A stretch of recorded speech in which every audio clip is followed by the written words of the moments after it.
Lo hice más temprano, hablé con el presidente de Colombia, Iván Duque, en un momento en el que se confirma un atentado frustrado, afortunadamente, en contra de alias Timochenko, pero no solamente eso, cifras escandalosas, preocupantes, graves, de asesinatos de líderes sociales en Colombia, con un cierre de año para Iván Duque en el que la popularidad, pues prácticamente está por el piso. Es decir, tiene un 70%, de acuerdo a las encuestas aproximadamente, de desaprobación. ¿Cómo ver entonces este 2020, hacia dónde ir y qué pasa con la implementación de los acuerdos de paz? De esto y las chuzadas ilegales, que son hoy por hoy de nueva cuenta un escándalo en Colombia, de esto y mucho más. Hablé con el presidente de Colombia, Iván Duque. Iniciamos.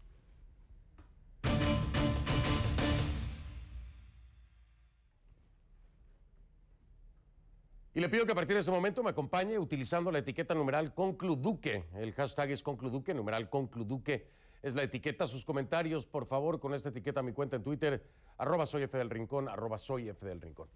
En Colombia se celebró o se llevó a cabo en Cartagena de Indias la reunión de la Comisión de Consolidación de la Paz de Naciones Unidas.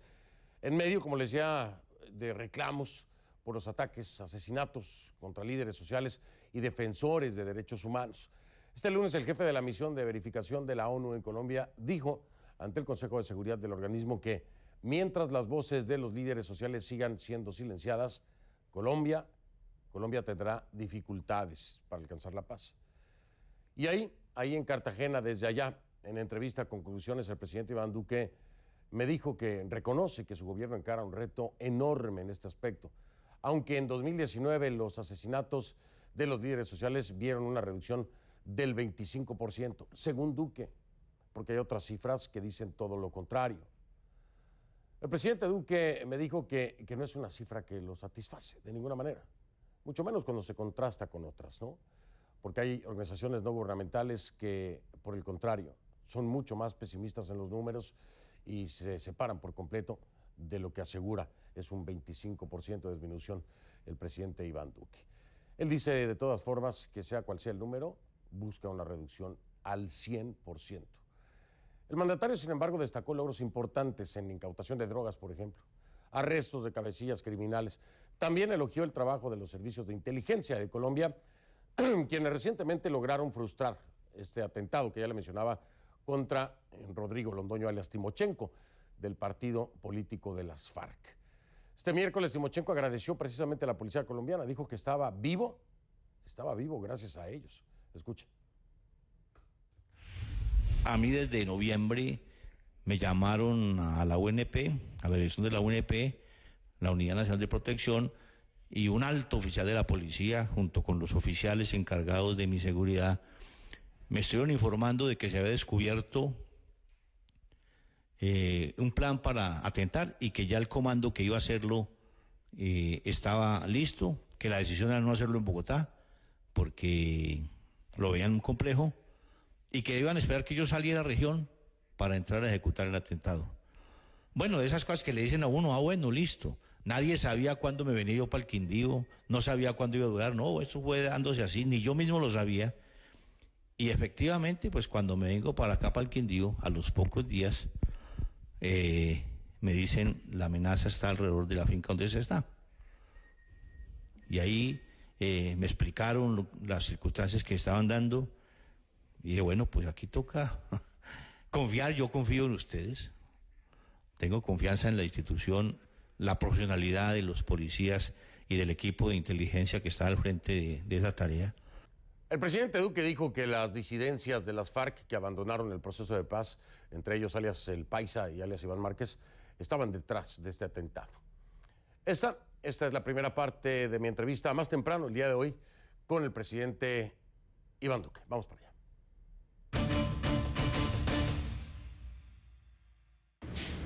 Le doy la bienvenida a Conclusiones. Por supuesto, agradezco la deferencia para este programa al presidente de Colombia, Iván Duque, quien me acompaña precisamente desde Cartagena, en Colombia. Presidente Duque, gracias por la entrevista, bienvenido. Muchas gracias, Fernando. Un placer estar nuevamente en tu programa y un saludo muy especial a toda la audiencia. Gracias a usted, el saludo de vuelta. Presidente, ¿se encuentra usted pues clausurando este miércoles en Cartagena la reunión de la Comisión de Consolidación de la Paz de la ONU? Un tema sumamente importante, el tema de la paz, en un momento difícil aún para su gobierno, para los propios colombianos, después de lo que ha ocurrido en diferentes ocasiones con el Ejército de Liberación Nacional y con la implementación de los propios acuerdos que aún no acaba de consolidarse. Presidente Duque, dentro de este contexto, ¿cómo evalúa el estar precisamente ahí hablando del tema de la paz en esta comisión que le toca ahora a Colombia ser anfitrión? Bueno, en primer lugar, Fernando, estamos muy complacidos de la presencia de la Comisión Global de Consolidación de Paz de la ONU en nuestro país. Tuve el inmenso honor de presidir la comisión en la pasada Asamblea General de la ONU y los invité a sesionar en Colombia. Hoy están acá, dando un espaldarazo a una agenda que nosotros llamamos paz con legalidad. Y eso reafirma el propósito de nuestro gobierno de no hacer política con la paz, pero de tener una política de paz con legalidad en los territorios que nos permita a nosotros avanzar como nación. Hoy podemos decir que en estos 17 meses de gobierno hemos llegado a estructurar esos planes de desarrollo con enfoque territorial para atender a los 170 municipios que fueron más golpeados por la violencia, y estamos hablando de beneficiar a más de 6 millones de colombianos, de llegar con seguridad y justicia, pero con la intervención integral social del Estado. Estos planes se deben implementar a lo largo de los próximos años, inclusive más allá de nuestro gobierno. Pero hemos dejado estructurado esos planes y hemos mostrado también resultados importantes. Hoy podemos decir que en estos 17 meses tenemos más de 600 obras en esos 170 municipios.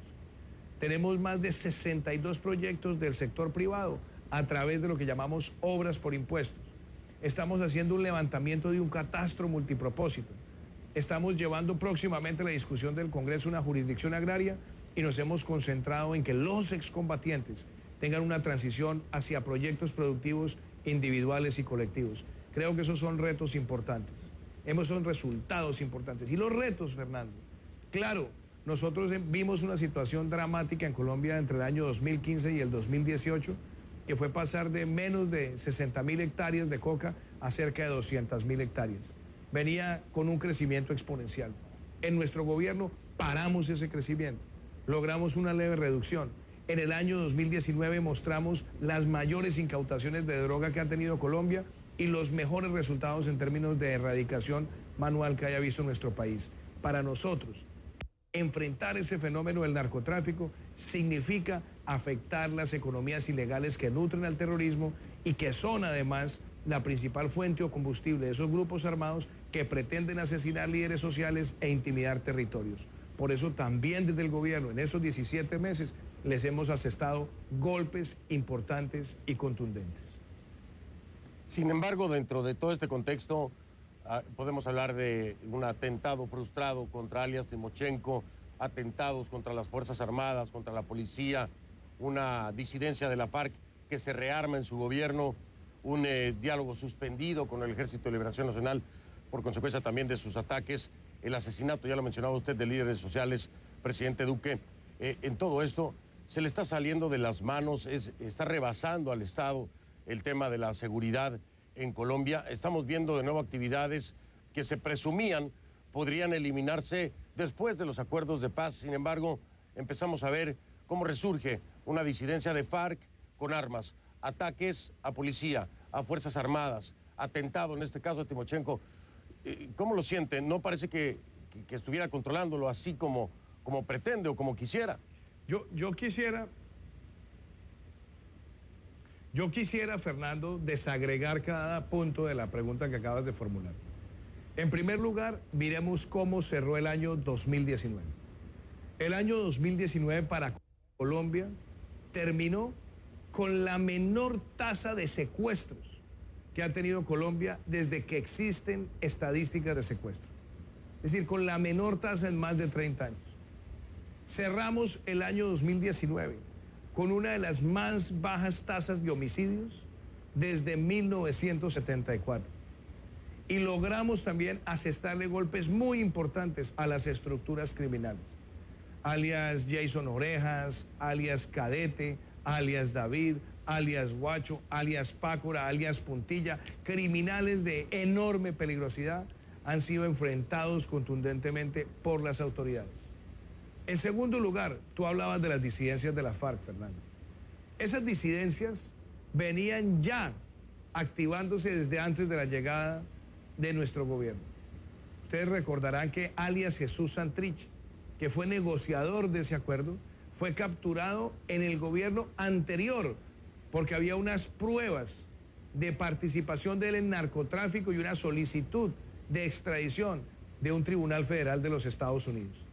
Una vez fue capturado, quedó en evidencia que él también estaba involucrando a Iván Márquez en ese proceso, porque el sobrino de Iván Márquez, que hoy colabora con la justicia de los Estados Unidos, habló de ello. Alias El Paisa, alias Romaña y otros criminales más no se habían presentado a la justicia especial. Denuncié eso cuando recién empecé la presidencia. Y después nos dimos cuenta que ellos estaban rearmando con el apoyo de la dictadura de Venezuela en territorio venezolano, y por eso nosotros también hemos enfrentado esas estructuras con toda la determinación. Pero ellos saben que si entran a territorio colombiano serán enfrentados con contundencia, y por eso son protegidos en territorio venezolano por esa dictadura de Nicolás Maduro. Dicho eso, nosotros seguimos en el territorio actuando de manera permanente y buscando cada vez mejores resultados en términos de seguridad. Y frente al ELN, Fernando, cuando yo llegué a la presidencia dije que nos íbamos a tomar un periodo de 30 días para evaluar lo que ocurrió durante los 17 meses de conversaciones que tuvo con el gobierno anterior. ¿Y con qué nos encontramos? Más de 400 actos terroristas, más de 100 asesinatos, más de 10 secuestros. Y eso evidencia que no había ninguna voluntad. Nosotros dijimos como gobierno, si el ELN quiere tener una posibilidad creíble de construir paz, tiene que liberar todos los secuestrados y tiene que ponerle fin a todos los actos criminales. No lo hicieron. Y fuera de eso respondieron con un acto terrorista vil y criminal el 17 de enero del año 2019, asesinato con un carro bomba a 22 cadetes en formación en la Escuela General Santander. Por esa razón, nosotros hemos dicho, si no hay una voluntad, nosotros estamos enfrentándolos con toda la contundencia. Y la voluntad se expresa en que liberen los secuestrados, no cobrándoles dinero, que los liberen unilateralmente. Y la otra cosa, que nosotros también les exijamos que suspendan, que paren, que den por terminado todos sus actos criminales. Sin eso no puede haber una posibilidad clara. Y otra cosa que es importante, yo promoví en campaña, y tú lo sabes, Fernando, porque lo hablé en tu programa en aquel momento, que nosotros llegaríamos a la presidencia para buscar una reforma constitucional donde ni el secuestro ni el narcotráfico serían delitos conexos al delito político y por ende no serían amnistiables. Esa reforma la sacamos adelante. Así que mi mensaje es claro, Colombia tiene progresos, tiene retos, pero la paz con legalidad implica que nosotros lleguemos a los territorios afectados por la violencia, pero que ejerzamos toda la autoridad de seguridad y justicia para proteger a los ciudadanos frente a las amenazas del terrorismo.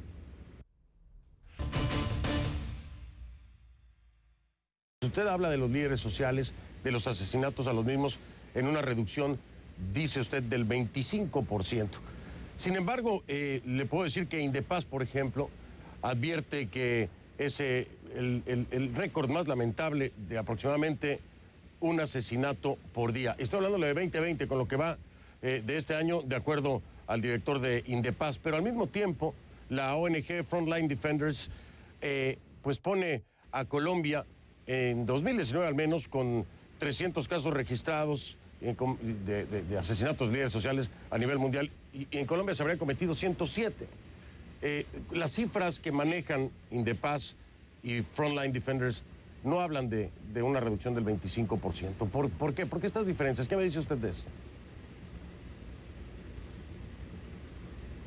A ver, primero, Fernando, hay un punto muy importante en el análisis.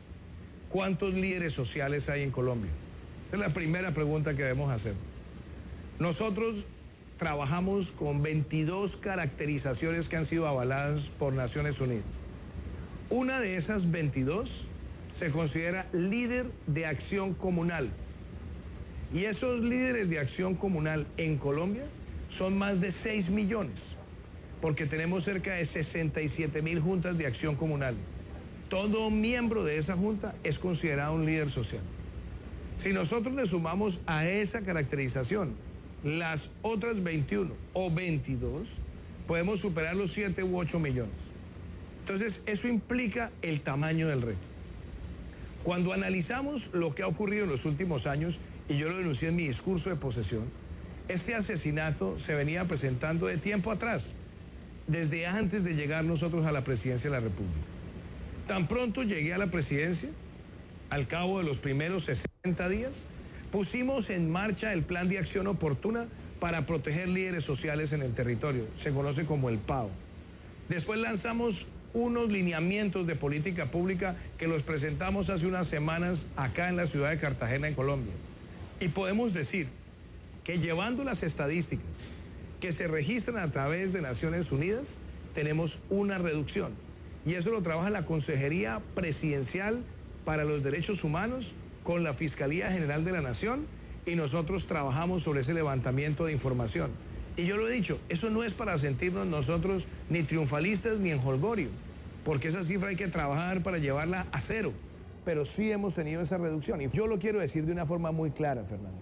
¿Quién está matando a los líderes sociales? Lo están matando los narcotraficantes, los narcoterroristas, las disidencias de FARC, el ELN, el Clan del Golfo. ¿Y dónde se ha situado este fenómeno?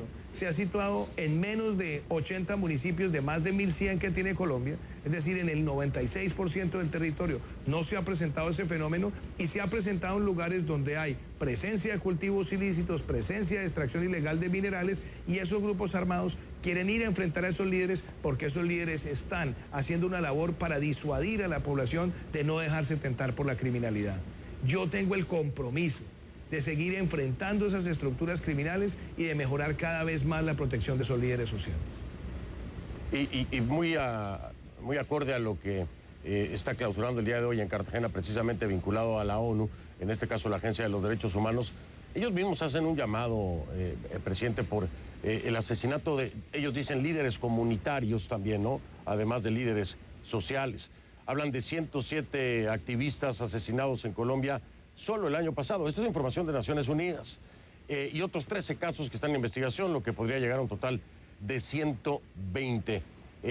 Poniendo en contexto, dice la comisión o el comisionado de los derechos humanos de Naciones Unidas que el año pasado entonces habrían sido 115 al menos los asesinatos de activistas. Es decir, estas cifras sí son contundentes. ¿La reconoce entonces como tal de acuerdo al procedimiento para la identificación de los mismos en su personería como líderes sociales? Pues es que, Fernando, nosotros hemos trabajado con la oficina de la Organización de Naciones Unidas para los Derechos Humanos en Colombia. De hecho, gran parte del funcionamiento y del financiamiento de esas oficinas en el territorio sale del gobierno nacional.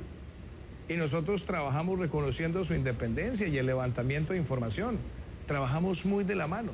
Y de hecho, si usted mira el reporte que entregó al Consejo de Seguridad el jefe de la misión de observación en Colombia para el proceso de paz, el doctor Carlos Ruiz Massieu, no solamente habla de los avances que hemos narrado en esta entrevista, sino también reconoce los esfuerzos que ha venido haciendo el gobierno para enfrentar este fenómeno. Claro que para nosotros es un reto, pero es un reto porque sabemos que el principal cáncer que tiene la seguridad en nuestro país es el narcotráfico. Cuando uno ve que entre el 2015 y el 2018 pasamos de menos de 60.000 hectáreas de coca a cerca de 200.000, pues ese es el combustible de esos grupos armados. Por eso en nuestro gobierno nos dedicamos a parar ese crecimiento y a enfrentar esas estructuras del narcotráfico con éxito. Y hoy, Fernando, nuestro reto más grande es seguir desarticulando esas estructuras criminales que asesinan líderes sociales. Sin embargo, hay quienes atribuyen, por ejemplo, estos asesinatos precisamente al tema de la sustitución de cultivos. Aquellos que están en ciertas zonas, por supuesto, como ya lo mencionaba usted, aquellos que están a favor de esta sustitución de cultivos están siendo amenazados o amedrentados por esta propia disidencia que se opone, que trata de impedir que esto se dé. ¿Usted estaría de acuerdo en este renglón que muchas de estas acciones, de estos asesinatos, de estos crímenes, son como parte de una resistencia a la misma implementación de los acuerdos, entre los cuales está el tema de los cultivos, ¿no? La sustitución de los vivos? Estos criminales lo que están buscando es llegar a territorios y presionar a la comunidad para que entren a servicio del narcotráfico y de sus estructuras del narcotráfico. Por eso nosotros lanzamos una política que se llama Ruta Futuro, que busca la integralidad para enfrentar el fenómeno del narcotráfico. Ahí nosotros hablamos de sustitución, de erradicación manual, de desarrollo alternativo, de formalizar predios por sustituir y también donde sea necesario tener herramientas de precaución y de precisión, porque sabemos que muchas de esas estructuras criminales tratan de utilizar campos minados y francotiradores para evitar que se avance en la agenda de erradicación o de sustitución. Esos grupos criminales dedicados al narcotráfico que han tratado de responder a cadenas globales con cárteles de otros países son los que nosotros hemos venido enfrentando con determinación.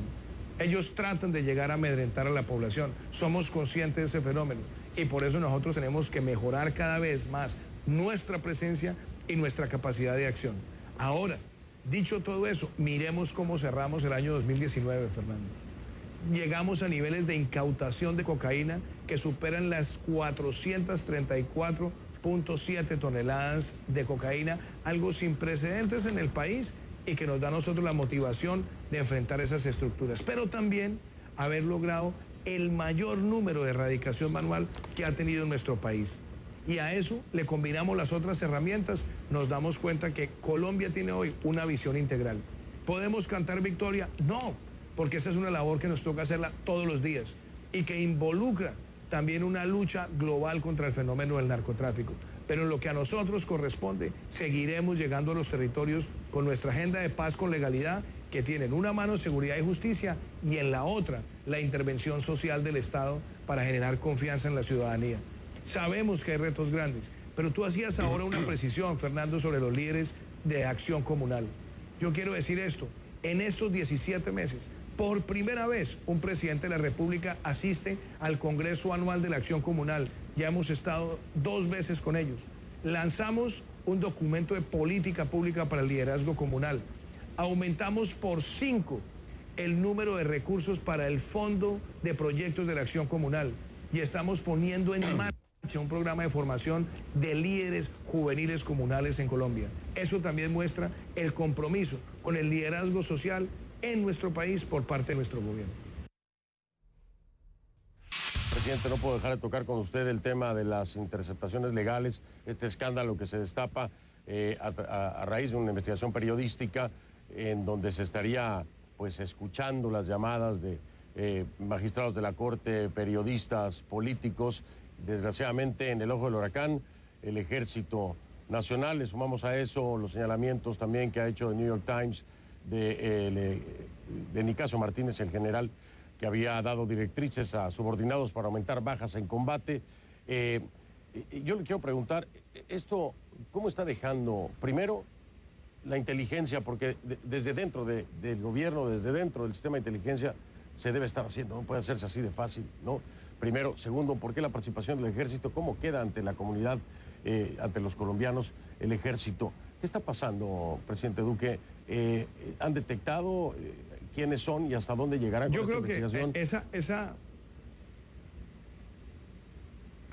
Esa pregunta, Fernando, yo quisiera desagregar. En primer lugar, antes de posesionarme como presidente, cuando me reuní con la cúpula militar de ese momento, que me acompañó durante casi 4 meses, yo les dije que frente a todos esos escándalos del pasado, donde se hablaba de personas que podían estar haciendo un mal uso de herramientas de inteligencia, mi argumento fue siempre 0 tolerancia. Así se los transmití. Así se lo transmití después a la siguiente cúpula militar. Y recientemente, cuando tomó posesión el ministro Carlos Holmes Trujillo, le volví a insistir que aquí hay 0 tolerancia con esas prácticas. Sale este reporte de la revista Semana y la instrucción ha sido clara: investigar hasta el fondo. No se puede hablar de una práctica de una institución como el ejército, sino de personas que pueden estar haciendo mal uso de esas herramientas. Donde estén, sanción ejemplar. Sin tregua, con la justicia ejemplarizante. Porque ese tipo de prácticas no se toleran en este gobierno y no se pueden tolerar en ninguna democracia. Frente a lo que se habla, o lo que usted me pregunta del general Nicasio Martínez, yo quiero decirle de dónde salió el general Nicasio Martínez. Cuando yo llego a la presidencia, el general Nicasio Martínez era el inspector del ejército. Había sido nombrado por el gobierno anterior como el inspector del ejército. Y en los 8 años en los que gobernó mi antecesor, ese general fue comandante de la 4ª Brigada, de la 5ª División, del Comando Conjunto de Operaciones Especiales, director de la Escuela de Guerra e inspector general del Ejército. Una hoja de vida intachable, impecable, que fue valorada y analizada, y por eso se nombró como comandante del Ejército. Yo he procedido de manera institucional en la relación con las fuerzas militares. El general Nicasio Martínez me expresó hace unas semanas su deseo de retirarse. Estaba viviendo una situación personal, familiar, donde me dijo que la familia con él habían tomado esa decisión. Y para una persona que ha servido 38 años a las fuerzas militares, lo que yo le dije, mire general, ¿quiere reflexionarlo? Y el general me dijo, presidente, tengo un desgaste personal y familiar muy grande. Lo entendí. Se retiró y se nombró al general Eduardo Zapateiro, uno de los generales con más reconocimiento por sus labores, por su comandancia en varias divisiones, por haber liderado también el Comando Conjunto de Operaciones Especiales. Ese ha sido el proceso institucional que ha guiado Colombia. Y yo me siento contento de ver siempre una institución que quiere mejorar todos los días y también una institución que frente a estas denuncias ha tenido también una conducta clara siguiendo mis lineamientos. Cero tolerancia y avanzar a fondo en estas investigaciones para que haya sanciones ejemplarizantes a quienes hayan deshonrado el uniforme y a quienes hayan violado la Constitución y la ley. El tema de la inteligencia importantísimo, sobre todo en casos como el de Timochenko. Presidente Duque, ¿qué nueva información nos puede dar el por qué hubieran querido asesinar a Timochenko? ¿Qué más detalles tiene que pueda compartir? Sobre ese tema, Fernando, qué bueno que usted me lo pregunte así, porque la labor de inteligencia que hizo la Policía Nacional, que hicieron las fuerzas militares y de policía para identificar el plan fue impecable. Se logró identificar que esa disidencia del paisa, de Iván Márquez, estaba detrás de ese asesinato. Se tomaron todas las precauciones y se logró evitar una acción contra Rodrigo Londoño.